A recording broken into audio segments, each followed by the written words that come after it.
I know their story, but maybe you guys want to share quickly with everyone how you ended up in Mexico here. Oh, there we go. Louise had me muted because I talk too much. So, just to give you guys some background, I had been looking for international living since 2014. It was one of those things where I'd been in sales my whole life. I had done the commute thing. I'd sat behind a desk. I had spent my life on the phone. And in 2014, had a situation occur that surprised me with a very good friend who unceremoniously let me go. And I thought, you know what, this is crazy. I'm not enjoying this. There's got to be a better way. And I started looking at living internationally. And I happened to be fortunate enough that in 2015, I spent 4 months straight in the Dominican Republic. And after about 2 months, all the oxidative stress kind of released. I wasn't winded anymore. My arthritis wasn't bothering me. I felt amazing. And I knew that the universe was telling me that going back and living that lifestyle was not conducive to longevity or happiness. But I quickly realized the Dominican wasn't really for me long term. And then I ended up in Panama just through a friend who I knew that was there. And I said, hey, let me go check it out. And I spent 3 winters in Panama in a mountain community, met some wonderful people, really enjoyed it. Then I'd come back to Canada and I decided I'd liquidated everything and I had a trailer on a lake and I just wanted a very minimalistic, simplistic lifestyle. And I found it was really good for my soul. I got heavily into yoga at the time and I just wanted to completely step away from everything that was stereotypical North America. At some point, while I was in Panama my third year, I decided I was ready to meet somebody who wanted a similar experience. And that's how I met Louise. We actually met on a dating site. She was in Costa Rica for a year trying to find the same Zen. And when she crossed over into Panama with her girls, we connected. So, long story short, I went to visit her in Costa Rica. I'd spent about 2 months there and I liked it, but it was getting expensive and in a lot of areas very Americanized. And I said, I don't think this is for me. So I traveled to Cuba, the Dominican, Panama, Costa Rica, Colombia, which was lovely. I couldn't see myself living there though. And then it wasn't until March of 2 years ago that we decided we had to get out of Canada. We weren't going to deal with these lockdowns anymore. We started looking around, but Louise said, well, I've never been to Mexico. We looked into it. Mexico was about the only country that was accepting everybody. So we spent several weeks online looking at YouTube, and everything just kind of brought us here to Bucerias.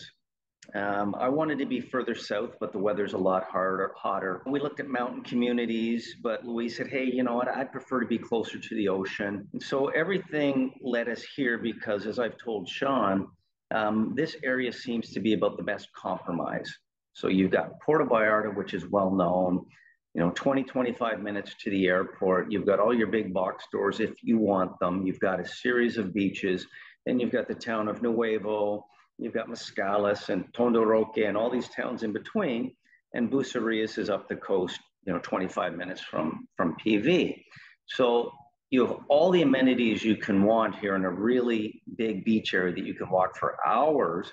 And then north of here, you start to get into these smaller communities that don't offer quite as much, or they're catering to the surfer crowd. So I think most of us ended up here because it was the best compromise. We came here 2 years ago, March. We had a 3-week trip booked. We fell in love with the place and we extended our trip for one more week. We found a long-term rental and we invested into a condo that was just complete that we've now rented out for 6 months of high season. When we were here for a month and COVID was so bad back home, and I'm a real outdoor enthusiast, and they'd locked us out of our gyms. They'd locked us out of our yoga studio. They'd coerced our adult children into getting vaccinated. The mandates were getting ridiculous, and I'm not going to get into the old pro-vax and situation and that discussion, but I did not want to live in a country that was locking me down and treating me like a prisoner. When we traveled to Portugal and everybody was living civilized, we traveled to Mexico and COVID really did not exist here.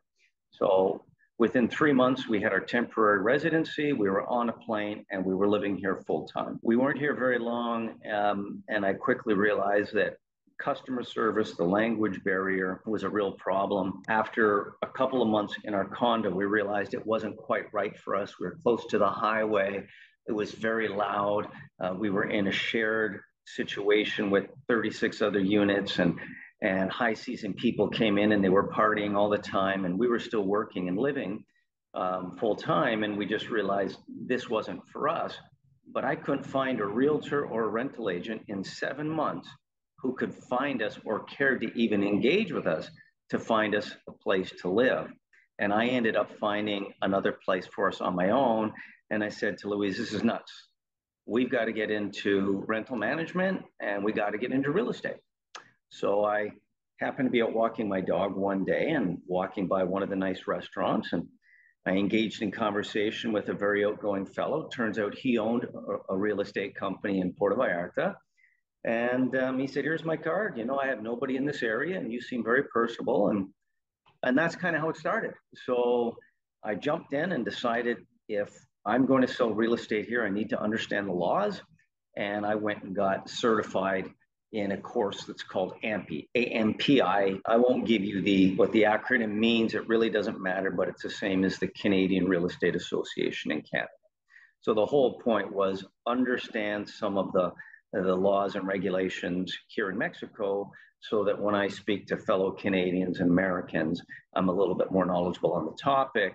But having 35 years in sales, the one thing I know, it's building that comfort level, responding to people, communicating effectively, all the things that I was not given when I got here. So that is pretty much our backstory. That's how we got into the business. Louise has a wonderful background in social media marketing and event planning. And I showed her somebody's website. I said, next year, I'd really like to develop something where we've got our own web platform where we can promote ourselves. And within about 3 days, she'd set up our site. And she said, here you go. So quickly realized that what Louise brings to the equation would help me grow my business. And she's been winding down her business, and we've been building up Nairi Living. And the owner of Pacific Paradise Realtors, with whom I work with, was totally cool with me starting my own company. And I said to him, all the rentals are going through me. Any rental lead that you give me, I'll put it through you. But the idea is people who are looking for long-term rentals may eventually buy. And that's where we saw there was a niche that wasn't fulfilled.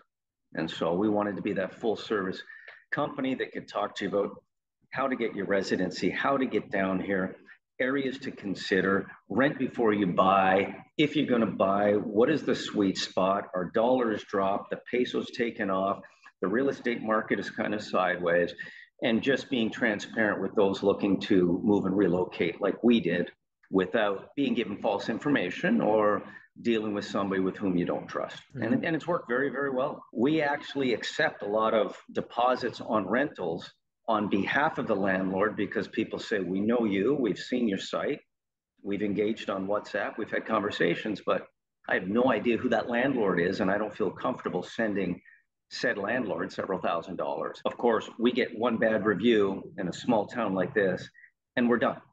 So everything we do is open, honest, and transparent. And it's worked very well for us. No, that's true. It's like when you're coming down here and trying to figure out how to make things work for yourself, you find a void that's lacking here or a service that's lacking, and then you can try to fulfill that. Like you said, you didn't find the service proper and up to snuff with as far as real estate. So you're like, I'm going to take over and create this myself.